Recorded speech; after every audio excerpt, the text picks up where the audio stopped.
Hey guys, Brandon Willem hanging out in the CCM Cafe today with Paige King Johnson. What's up? I'm doing good. How are you doing? Great. So here in the new CCM Cafe, Yeah. where some of the people watching this video probably don't know this face yet. Yeah. Give us the little history of Paige King Johnson, how you got here on this couch. Yeah. Well, I drove from. No, I'm kidding. I'm kidding.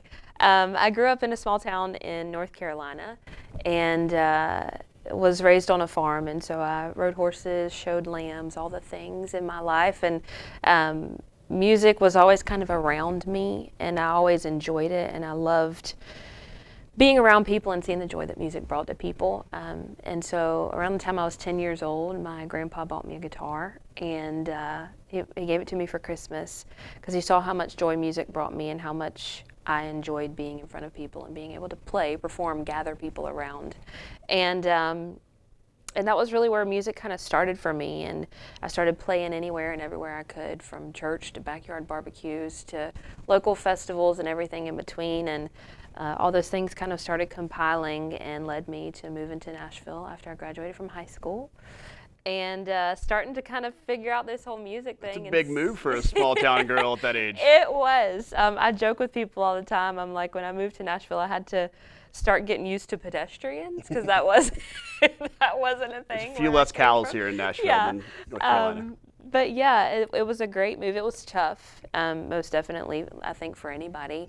But I've loved every bit of it, and I've continued to get knocked down and get back up and all the things.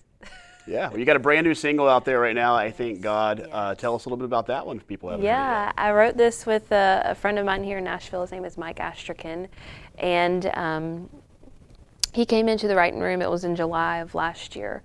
Oh no, I guess 2022 now. We're in a new year. We were talking for like 45 minutes just about life, and then he came in, and I said, well, what do you want to write today? And he had this title, and I immediately clung to it, and we just kind of started jotting down ideas of what this could be, what this song could be about, and really just kind of started listing all the things that we have in our lives that we definitely don't deserve, but we're grateful to have, and we hope that we're good stewards of it, and that we can do the best with it that we can. And the song really kind of wrote itself. We wrote it in an hour and a half, which doesn't happen a lot. And so it felt really good to be a songwriter that day. So did it take longer to record the song than actually write it? You were in the studio way longer? 100%. 100%. And I started playing it out. I connected with the song so much after we wrote it, and started playing it out and saw the connections that people had to it, from the veteran side of things and people's respect for that, to just being able to relate to, the blessings of family and friends that we have in our lives. And you don't really realize how blessed you are until you do start writing them down, and you start seeing. I'm such a visual person, and so to see a list of like, oh my goodness, so this song really hit home to a lot of people, and this was the one song that people would come up to me after shows and be like, that God song, is that song recorded yet? Where can I find it? I'm like, it's not recorded yet, but I'm guessing I probably should. So we made our way into the studio with it, and just there was so much magic there. Yeah, so you primarily write secular country songs, but you're definitely more of a faith-based artist. We kind of force some of the country Christian singers into the secular country realm for some reason. I don't know why. It's changing, I feel like, though. We've got Zach Williams, Ann Wilson. Some of those are starting to change that world. So hopefully in the coming years, you can just call yourself a country Christian artist. Right, exactly. But how do you involve some of your faith in this songwriting, even though you're kind of more on the secular side of things? I am definitely, anybody who listens to my music will know straight off that I am a person of faith, and I do not shy away from that. And there's always, especially with this new single, there's always opportunities for me in all of my shows to be able to kind of bring that to people. And I tell people all the time that I was not born to be a preacher. Lord knows I was not born to be a preacher. But I'm grateful to have a job that puts me in front of a lot of different people every night. And if they can leave there with a little bit more love and light in their hearts, and this is exactly what I tell people on stage, if they can leave there with a little bit more love and light to give to other people, then I've done my job, and there was nothing else I needed to do. And so all of that kind of gets woven into, and it's not, I'm not a country singer trying to shove my faith down people's throat. I'm just a country singer that's unapologetic for my faith and hope that that rubs off on people, or they can be curious about it. And I think everybody has an opportunity to do that. Yeah. So if people want to see you live, there's lots of dates on the books, but they're kind of in two different areas. They're either here in Nashville or they're back at home in North Carolina. Yeah. When will there be a chance for people to see you maybe outside those regions? We have a lot coming up, actually. We're just getting geared up for this year, and have a lot. I always push myself to play one new state every year. So we're going to be down in Florida this summer, and we're working on some Kentucky dates and Alabama dates and all kinds of stuff. So Southeast, I've got you covered.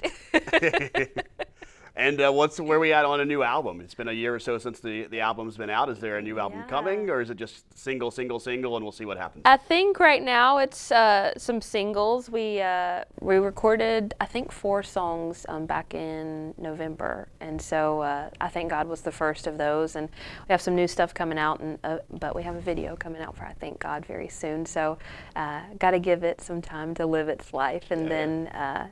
Definitely some singles, and it may lead to a bigger project. We're just kind of feeling the waters, you know?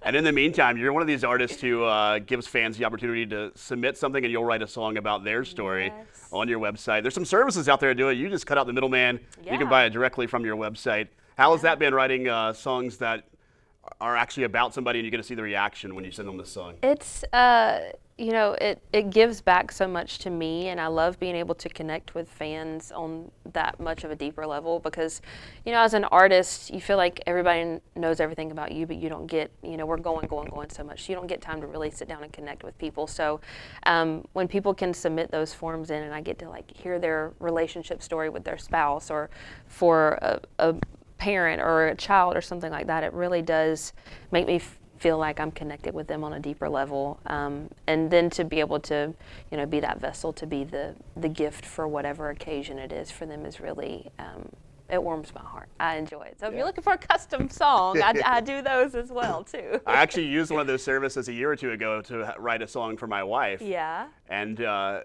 the person I picked out had no clue who it was. They had a stage name. It turned out to be one of the guys that's in Brandon Lake's band. Wow. And after I'd sent it, I figured out who it was, and we ran into him at the airport one time. We're like, "Hey, dude, you wrote this song for it." It was like 5 months later, and he was like, "I've never had anybody actually recognize me from like writing that song," where he uses the stage name. So he loved it, and we got to like talk to him about it at the airport here in Nashville. I love it. I actually recently I had that experience with one of the songs that I had written as a Christmas gift for somebody. They came to a show of mine around New Year's, and I got to meet them in person, which was really cool. That's awesome. Yeah. Well, if you need a song, Paige will write you one, and then while you wait for that, go stream her new single. I Thank God is out there now, and new music is coming the rest of the year. Yeah.